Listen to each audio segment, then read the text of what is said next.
Hello 大家好សួស្តីកូនសិស្សទាំងអស់គ្នាថ្ងៃនេះlão sưចេញជាវីដេអូចង់មកចែករំលែកអំពី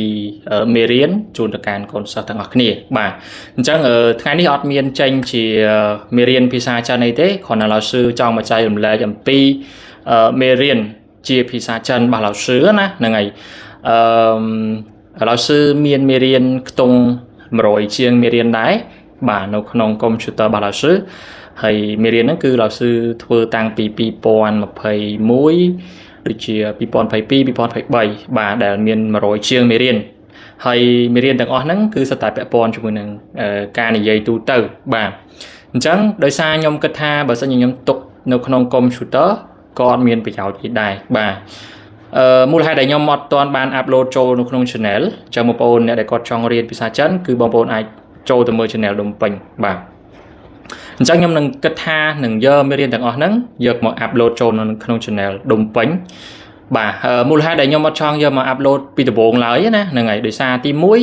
វីដេអូទាំងអស់ហ្នឹងគឺខ្ញុំបរៀនផ្ទាល់ហើយខ្ញុំអត់បានកាត់ទេហើយទី2គឺអត់មានបន្ថែម sync អីពីលើអីហ្នឹងទេបាទទី3កម្រិតច្បាស់វាគឺ18ទេកាលហ្នឹងខ្ញុំថតលើទូរស័ព្ទបាទអញ្ចឹង mic អីហ្នឹងក៏យើងប្រើ mic ធម្មតាអត់សូវឮសំឡេងអីច្បាស់ដែររឿងរ៉ែៗអញ្ចឹងណាហ្នឹងហើយអញ្ចឹងខ្ញុំគិតថាវីដេអូហ្នឹងវាអត់ទាន់ពេញលេញហើយក៏អត់ចង់ upload ចូលនៅក្នុង channel បាទអញ្ចឹងកូនសិស្សពីមុនដែលគាត់តាមដានជាមួយខ្ញុំជាទូទៅបងប្អូនឃើញខ្ញុំថតនៅលើ screen អេក្រង់កុំព្យូទ័របាទអញ្ចឹងខ្ញុំគិតថាបើសិនជាខ្ញុំទុកមេរៀនហ្នឹងនៅក្នុងកុំព្យូទ័រខ្ញុំក៏វាអត់មានបានអីមកកាន់ខ្ញុំដែរបាទហើយបើសិនខ្ញុំចែកម្លែកទៅគឺអូខេកូនសិស្សទាំងអស់គ្នាអាចទទួលបានចំណេះដឹងបើទោះបីជាវាអត់ទាន់បានល្អ 100% បាទក៏ជាអនុស្សាវរីយ៍របស់ខ្ញុំដែលខ្ញុំធ្លាប់បានធ្វើមេរៀនណាហ្នឹងហើយព្រោះមេរៀននៅក្នុងហ្នឹងអាចនិយាយថាខ្ញុំផលិតជាវីដេអូមេរៀនហ្នឹងគឺខ្ញុំបរៀនផ្ទាល់ហើយខ្ញុំអត់បានកាត់តយទេអាចនឹងខ្ទង់មួយមេរៀនហ្នឹងកន្លះម៉ោងបាទបើសិនជាឥឡូវហ្នឹងខ្ញុំយកមក upload ម្ដងទៀតខ្ញុំអាចនឹងបន្ថែម font ឬក៏បកប្រែនៅលើនឹងបន្ថែមទៀតដើម្បីងាយស្រួលកូនសិស្សក្នុងការរៀនណាហ្នឹងហើយទោះបីជាកម្រិតច្បាស់វាអត់សូវបានច្បាស់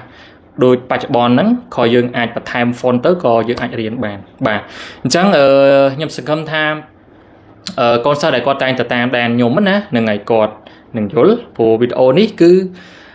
អ្វីដែលចេញមកអត់សូវបានច្បាស់អីចឹងទៅខ្ញុំអត់ចង់ upload ចូលបាទអញ្ចឹងខ្ញុំគិតថាខ្ញុំគួរតែ upload ចូលព្រោះខ្ញុំគិតថាជាអនុស្សាវរីយ៍របស់ខ្ញុំហើយក៏ចង់ចែករំលែកមេរៀនហ្នឹងទុកនៅក្នុង YouTube ហ្នឹងដែរបាទព្រោះទុកនៅក្នុងកុំព្យូទ័រថ្ងៃណាមួយកុំព្យូទ័រអាចឆេះឬក៏ខូចអីចឹងទៅមេរៀនទាំងអស់ហ្នឹងក៏វាអាសាបងដែរអញ្ចឹងណាអញ្ចឹងកូនសិស្សទាំងអស់គ្នាអាច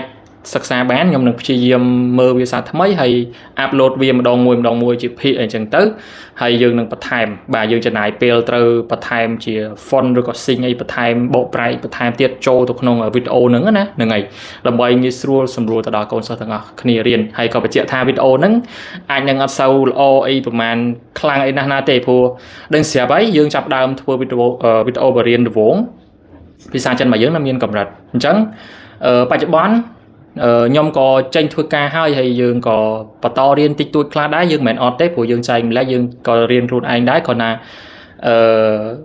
មេរៀនគឺអភិវឌ្ឍទៅជានិច្ចអញ្ចឹងណាគ្រាន់តែការដែលខ្ញុំបរៀនដំបូងហ្នឹងយើងអត់ទាន់បានល្អ 100% ទេការបញ្ចេញសលេងនេះហ្នឹងក៏វាអាចនឹងមានចន្លោះខ្វះខាតព្រោះយើងរៀនភាសាគេវាអាចដូចជនជាតិដើម 100% បានទេបាទអញ្ចឹងវាអាចនឹងមានចន្លោះខ្វះខាតនៅត្រង់សលេង mic ឬក៏ quality រូបភាពអីអត់សូវច្បាស់អីចឹងទៅព្រោះ18ដឹងស្រាប់ហើយយើងថតទូរស័ព្ទព្រាលៗលេងអញ្ចឹងណាហ្នឹងហើយអញ្ចឹង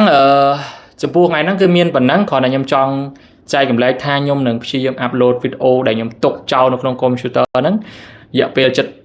5ឆ្នាំអីបាទ3 4 5ឆ្នាំអីអញ្ចឹងខ្ញុំគិតថាបើសិនជាខ្ញុំទុកចោលនៅក្នុងកុំព្យូទ័រក៏អត់ប្រយោជន៍អីដែរអញ្ចឹងខ្ញុំនឹងតម្លាក់ចូលក្នុង channel ហ្នឹងទាំងអស់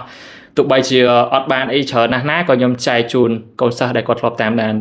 channel ហ្នឹងដូចគ្នាបាទអរគុណពីខ្ញុំទៅមានប៉ុណ្ណឹងហើយបងប្អូនកុំភ្លេចជួយ subscribe បាទទាំងអស់គ្នាផងព្រោះអីនៅពេលដែលបងប្អូន subscribe ខ្ញុំក្នុងម្នាក់អូខេមួយក៏ជាកម្លាំងចិត្តដល់ខ្ញុំដើម្បីខ្ញុំធ្វើមេរៀនបន្តដែរព្រោះខ្ញុំធ្វើ channel នេះតាំងពី2021អញ្ចឹងមកដល់ឥឡូវគឺអាចនិយាយបានថា5 ទៅ 6 ឆ្នាំហើយបាទអញ្ចឹងខ្ញុំរីករាយមែនតើក្នុងការចែករំលែក